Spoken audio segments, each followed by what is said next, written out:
तिरस्कार बना वरदान। माँ सुनती हो? हाँ बोलो बेटा, क्या बात है? माँ, वो मेरे ऑफिस के कुछ दोस्त रात को डिनर पर आएंगे, उनके लिए खाना तैयार रखना। विक्रम ने अपनी माँ शोभा जी से कहा। कितने लोगों का खाना बनाना है बेटा? शोभा जी ने खांसते हुए पूछा। पहले तो आप यह खांसी करना बंद कीजिए, पूरे घर में खांसते फिरती हैं। आपको इतना भी नहीं पता कि मुंह पर हाथ रखकर खांसी करनी चाहिए। अच्छा लगता है क्या ऐसे खांसते फिरना? विक्रम गुस्से से चिल्लाया तो उसकी पत्नी सुनीता को भी जैसे मौका मिल गया अपनी सास को जली कटी सुनाने का। यही बात तो मैं इन्हें समझा समझा कर थक गई हूँ कि घर में बच्चे भी हैं तो ऐसे खुले मुंह खांसी मत किया कीजिए। इन्हें तो इतना भी नहीं पता कि खांसी करते समय कम से कम मुंह पर हाथ ही रख ले। इतनी कटाक्ष भरी बातें सुनकर रूंधे स्वर से शोभा जी बोली।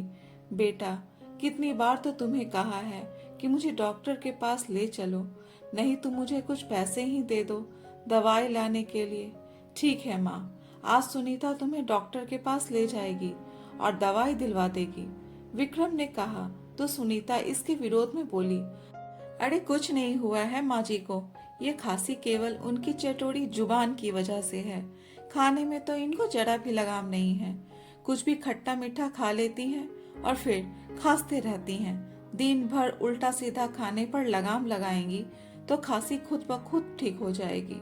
विक्रम ने अपनी पत्नी सुनीता की बात पर सहमति जताई और उससे कहा, दोपहर को मेरा एक इम्पोर्टेंट डॉक्यूमेंट घर पर आने वाला है, वह लेकर रख लेना और रात को खाना तुम ही बना देना।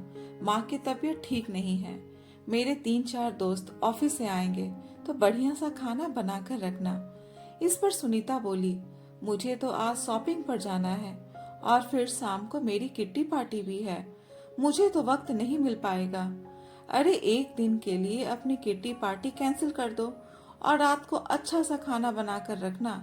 ठीक है, मैं चलता हूँ। ऐसा कहकर विक्रम तो ऑफिस के लिए निकल गया, लेकिन सुनीता पति के ऑफिस जाने के बाद अपनी सास पर गुस्से से तमकते हुए बरस पड़ी। कोई काम ना करना पड़े इसलिए आप खांसी का बहाना बनाकर बैठ जाती हैं। मैं सब जानती हूँ आपको, और कुछ काम तो है नहीं तो यह काम ही कर लेती। वैसे भी दिन भर बिस्तर पर ही तो पड़ी रहती हैं और मुफ्त की रोटियां तोड़ते रहती हैं। अपने लिए ऐसी कठोर और अपमानजनक बातें सुनकर शोभा जी की आंखों में आंसू टपटपा गए। उन्हें लगातार खांसी होती चली जा रही थी। ऐसी हालत में उन्होंने कुछ बोलना जरूरी नहीं समझा। वे अपने कमरे में चली गई, गुस्से में बड़बड़ाते हुए, जलते कुड़ते हुए। सुनीता ने जैसे तैसे डिनर तो बना दिया, लेकिन जब मेहमान खाना खाकर गए तो जूठे बर्तनों का अंबार जस का तस पड़ा रहा। अगले दिन सुबह जब शोभा जी मंदिर से पूजा करके घर वापस लौटी तो देखा बेटा बहू कहीं जाने के लिए तैयार खड़े थे। अपनी सास को देखते ही सुनीता बोली, थोड़े से बर्तन रखे हुए हैं, साफ कर देना, और हाँ, रात का खाना बनाकर रखना, हम लोग देर से आएंगे। विक्रम ने भी अपनी पत्नी की हाँ में हाँ मिला दी। आज रविवार था और दोनों अपने बच्चों को लेकर के सुबह का नाश्ता करके बाहर जा रहे थे। कहाँ जा रहे थे यह शोभा जी को भी नहीं पता था। ना तो वो पूछने की हिम्मत कर सकती थी और न ही बेटे बहू कभी बताते थे। शोभा जी ने रसोई में जाकर देखा तो जूठे बर्तनों का ढेर लगा था। फिर भी उन्होंने हिम्मत बांध बर्तनों को साफ किया और फिर रात का खाना बनाकर रख दिया। दिन बीते, शोभा जी की तबीयत अब ज्यादा खराब रहने लगी थी। माँ की बिगड़ती हालत को देखते हुए एक दिन विक्रम उन्हें डॉक्टर के पास ले गया। चेकअप कराने के बाद पता चला कि लगातार खांसी रहने की वजह से उन्हें टीबी की बीमारी हो गई है और इसका इलाज लंबा चलेगा। शोभा जी का इलाज शुरू किया गया। कुछ दिनों तक तो उन्हें लगातार दवाई दी गई, लेकिन फिर ज्यादा खर्च के भय से विक्रम दवा लाने में भी आनाकानी करने लगा। अब उनकी हालत फिर से बिगड़ने लगी थी। अभी 6 साल पहले ही शोभा जी ने बड़ी खुशी से सुनीता को अपने घर की बहू बनाकर लाई थी, लेकिन सुनीता ने तो आते ही घर का हुलिया बदल दिया। आते ही वो अपनी मनमानी करने लगी और विक्रम को तो अपने रंग में ही रंग दिया। विक्रम तो पहले से ही अपनी माँ की कद्र नहीं करता था और रही सही कसर तो सुनीता ने आते ही पूरी कर दी। सुनीता पूरे घर को अपने हिसाब से ही चलाती थी। उसकी मर्जी के बिना घर का एक पत्ता भी नहीं हिल सकता था। वही शोभा जी की स्थिति घर में रखा पुराना पड़ा फालतू कबाड़ जैसा हो गया था। जब बेटा ही उनकी इज्जत नहीं करता था तो बहू क्या करेगी। विक्रम सुनीता के सामने ही शोभा जी को जो मन में आता कह देता था, जिस कारण सुनीता और सर पर चढ़ गई थी। सुनीता के आने से पहले शोभा जी ने काम वाली बाई लगाई हुई थी, जो घर का झाड़ू पोछा और बर्तन करके जाती थी। पर सुनीता ने आते ही घर खर्च अपने हाथ में ले लिया और काम वाली बाई को हटा दिया, क्योंकि उसे लगता था कि काम वाली बाई को पैसा देना बेकार है। जब घर में सासू माँ तो है ही, वे किस काम आएंगी। रात को दोनों देर से आए और खाना खाने बैठे तो विक्रम ने चिल्लाकर बोला, यह क्या बना दिया माँ, कितनी फीकी सब्जी है। माँ, आपको खाना ढंग से बनाना नहीं आता क्या? इससे अच्छा तो हम बाहर ही खाकर आते। आखिर इतना काम किस लिए कर रहा हूँ, यह फीका और बेस्वाद खाना खाने के लिए। विक्रम की तेज आवाज से शोभा जी स्तब्ध रह गई और वो चुपचाप अपने कमरे में आ गई और सिसकियां लेने लगी। सुनीता को क्या कहती, जब अपना ही सिक्का खोटा हो तो दूसरे से क्या शिकायत करे। शोभा जी की जिंदगी उतार चढ़ाव से भरी रही थी। अपने मायके में 4 बहनों में सबसे बड़ी शोभा जी को हमेशा अपशकुनी कहा जाता था, क्योंकि दादी कहती थी कि शोभा अपने पीछे 3 बहनें और लेकर आई है। दादी कहती, आखिर वंश तो बेटे ही चलाते हैं। चारों बहनों को देखकर उनकी दादी का मन बहुत व्याकुल रहता था और वो चाहती थी कि सभी जल्दी से जल्दी अपने घर चली जाए और उन्हें इन सब के बोझ से मुक्ति मिल जाए। शोभा जी का पढ़ लिख कर अपने पैरों पर खड़े होने का सपना था, लेकिन पैसों की कमी के कारण शोभा को ज्यादा पढ़ाया भी नहीं गया और माँ पिताजी ने उसके लिए रिश्ता देखना शुरू कर दिया। दहेज तो था नहीं, तो अपने से दोगुनी उम्र के विदुर आदमी के साथ उसका ब्याह कर दिया गया। शोभा शादी के बाद जब पहली बार घर आई तो देखा कि घर और दुकान पर तो उनके जेठ और जेठानी का ही राज चलता था। सारा दिन घर के काम करने में ही निकल जाता था। जेठानी भी शोभा जी को अपनी जूती तले दबाकर रखती थी, फिर भी वह पूरी लगन के साथ काम में लगी रहती थी। शोभा जी के पति को उसकी हालत से कुछ खास फर्क नहीं पड़ता था। जो भी पैसा दुकान से लेकर आता था वह जुए और शराब में उड़ा देता था, लेकिन शोभा जी को अपने ससुर जी का बहुत सहारा होता था। कुछ समय बाद शोभा जी ने अपने बेटे विक्रम को जन्म दिया, लेकिन उसके तुरंत बाद ही शोभा जी के ससुर जी चल बसे। विक्रम के पिता रोज रात को शराब पीकर आते थे और अत्यधिक शराब पीने के कारण वो बीमार रहने लगे।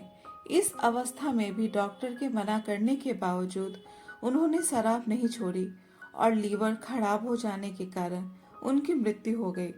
शोभा जी छोटी सी उम्र में ही विधवा हो गई। अब शोभा जी एक एक पैसे के लिए दूसरों की मोहताज हो गई।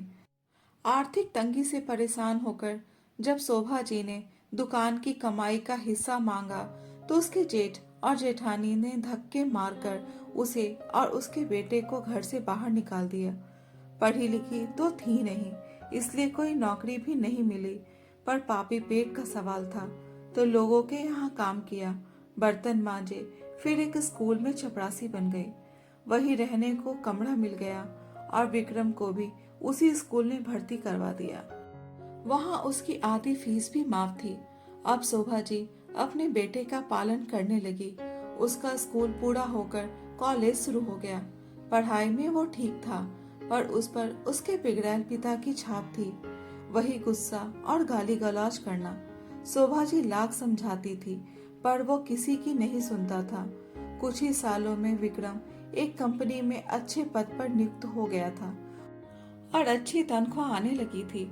उसने अपनी पसंद की लड़की सुनीता से शादी कर ली और 2 कमरों का घर ले लिया। शोभा जी को वो अपने साथ रखता था, पर कभी उनसे प्यार से बात नहीं करता था, कभी उनका हालचाल नहीं पूछता था। शोभा जी अब घर पर रहने लगी थी और घर संभालती थी। बेटा ढंग से बात नहीं करता था, पर उन्हें 2 समय का खाना तो मिल ही जाता था। लेकिन सुनीता के आने के बाद तो उनकी हालत और भी बिगड़ गई।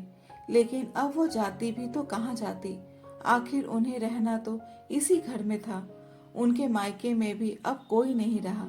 सभी छोटी बहनों की शादियां हो गई थी। वो अपने घर परिवार में सुखी थी और माता पिता इस संसार को छोड़कर जा चुके थे। अब शोभा जी की तबीयत पहले से भी ज्यादा खराब होने लगी थी। जितना हो सकता घर का काम कर लेती थी, और यदि तबीयत ज्यादा खराब लगती तो बिस्तर पर ही पड़ी रहती थी। अपनी सासू माँ का यूं पड़े रहना बहू सुनीता को बहुत खलता था। उसे लगता था कि उसकी सास केवल उसका खर्चा ही बढ़ा रही है। सोचने लगी, जितने की सासू माँ की दवाइयाँ आती हैं, उतने में तो मैं एक काम वाली बाई रख सकती हूँ। एक दिन खाना खाने के बाद जब बेटा बहू कमरे में गए तो सुनीता ने अपने पति से कहा, मेरी बहन का दाखिला इसी शहर में हो गया है, तो अब वो हमारे साथ हमारे घर में ही रहेगी। तुम अपनी माँ को वृद्धा आश्रम भेज दो। अब इतने से घर में हम सब तो नहीं रह सकते ना। वैसे भी तुम्हारी माँ तो सारा दिन खांसते रहती है, बच्चों को भी इन्फेक्शन होने का डर है। तुम ऐसा करो, अपनी माँ को वृद्धाश्रम छोड़ दो। बेकार ही एक कमरा घेर कर रखा है, मेरी बहन उसी कमरे में रह लेगी। इस पर विक्रम बोला कि हम माँ को वृद्धाश्रम में कैसे छोड़ सकते हैं, फिर मेरी भी उनके लिए कुछ जिम्मेदारियां हैं। इस पर सुनीता बोली, विक्रम अब इमोशनल होने का समय नहीं है, प्रैक्टिकल होकर सोचो। माँ जी आए दिन बीमार रहती हैं, घर का काम भी नहीं करती हैं, उनकी दवाइयों का खर्च कुछ कम नहीं है। माँ जी का बोझ हमारे सर से हटेगा तो काम वाली बाई रख लूंगी। मुझसे घर का सारा काम नहीं किया जाता। हम लोगों की जितनी जिम्मेदारी बनती थी हमने कर दिया। अब हमारा भी अपना परिवार है। मुझे नहीं लगता अब हमें उन पर और पैसा लगाना चाहिए, और फिर बिना मतलब ही एक कमरा अख्तियार कर बैठी हैं। मेरे परिवार वाले क्या सोचेंगे कि मैं एक कमरा अपनी बहन को नहीं दे सकती। तुम कल ही माँ जी को सामान पैक करने के लिए कह दो और उन्हें वृद्धाश्रम छोड़ दो। ठीक है, शायद तुम सही कह रही हो, मैं कल ही माँ से बात करता हूँ। शोभा जी बाहर हॉल में बैठी हुई बेटे बहू की सारी बातें सुन रही थी। यह बातें सुनकर उनके तो पैरों के तले जमीन ही खिसक गई। उनका दिमाग तो जैसे सन्न हो गया। सोचने लगी, मैं वृद्धाश्रम चली जाऊं, पर क्यों चली जाऊं? मेरे बेटे का घर क्या मेरा घर नहीं है? बहू ऐसे कैसे कह सकती है कि मैं एक कमरा घेर कर बैठी हूँ? कितनी तकलीफ सहन करके मैं बेटे को इस दुनिया में लेकर आई, हालातों से लड़ते हुए पाल पोस कर उसे पढ़ाया लिखाया, स्वयं कांटों भरी राह पर चलते हुए अपने बेटे पर आँच न आने दिया। बिना बाप के बेटे को इतनी मुश्किल से उसके पैरों पर खड़ा किया। उसके सर पर यह छत है तो केवल मेरी बदौलत है। आज वही बेटा मुझे वृद्धाश्रम भेजने की सोच रहा है। सोचते हुए उनकी आंखों से निरंतर टप टप आंसू बहे जा रहे थे। सोचने लगी कि मेरे त्याग और तपस्या का यही फल मिला है। शोभा जी आखिर दोष देती भी तो किसे? अगर अपनी औलाद ही सही होती तो बहू की क्या हिम्मत होती ऐसी बात करने की।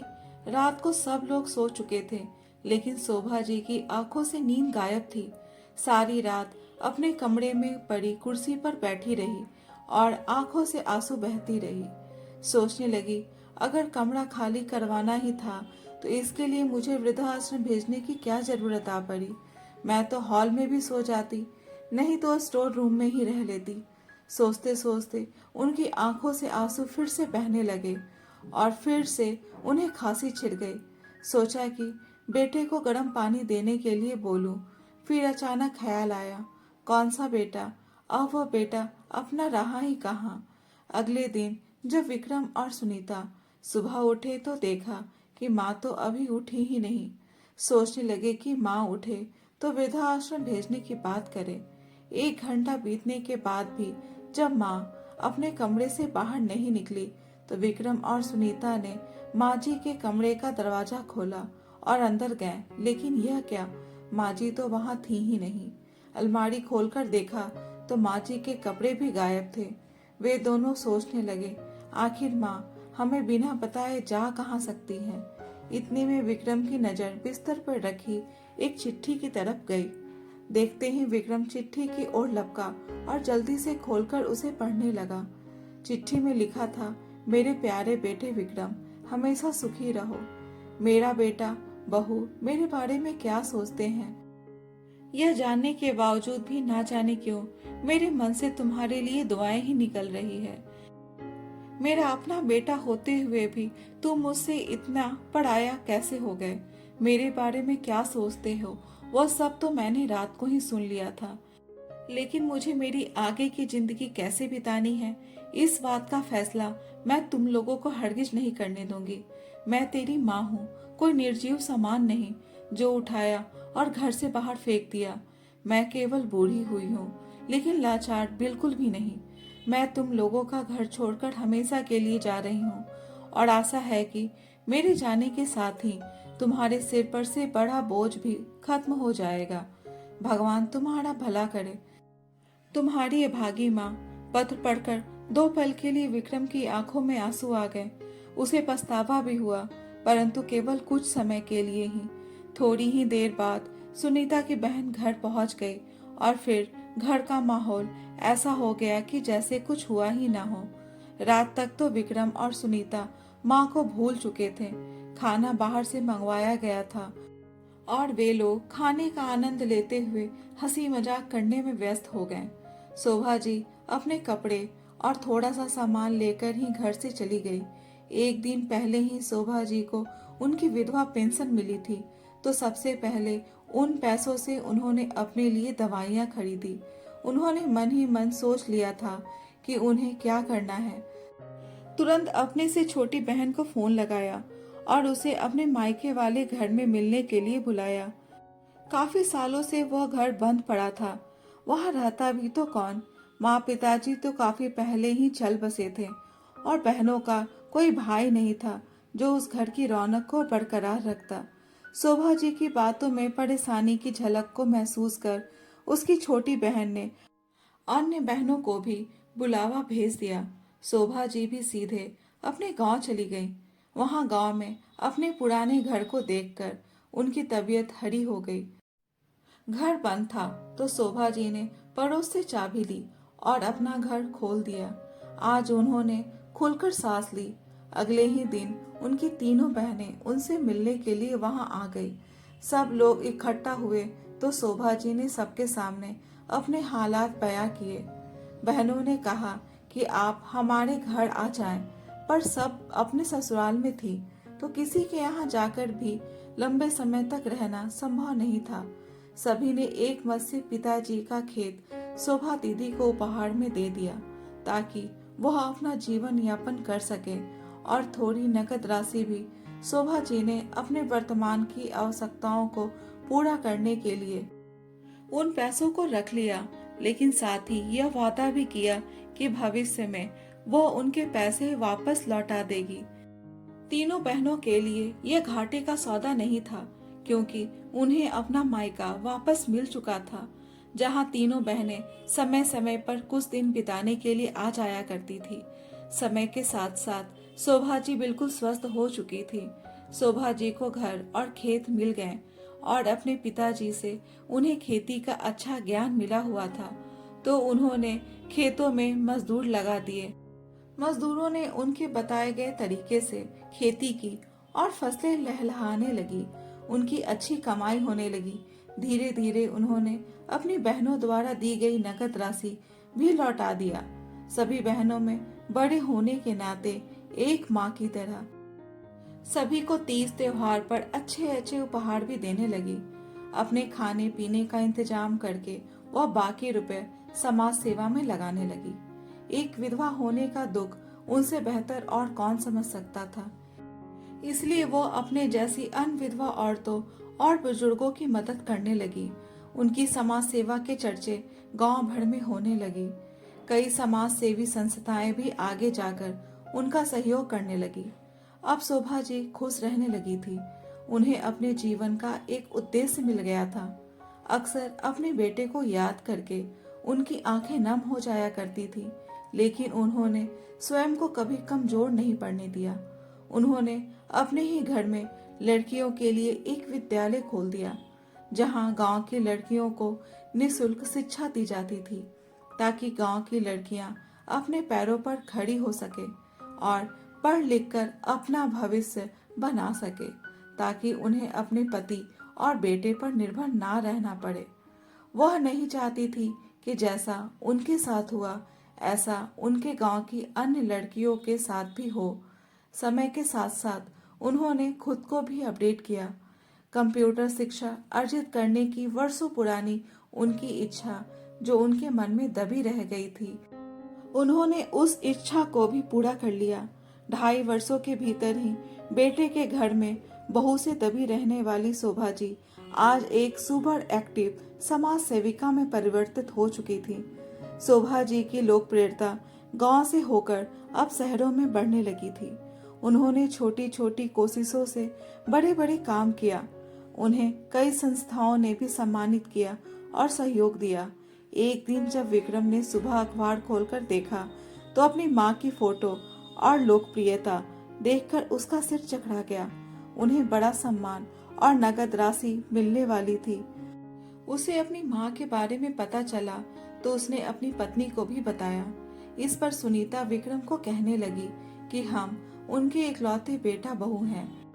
वह अपनी जायदाद हमें नहीं देगी तो किसे देंगी? आखिर इस जायदाद पर हक तो हमारा ही बनता है। जायदाद के लालच में दोनों गांव के लिए तुरंत रवाना हो गए।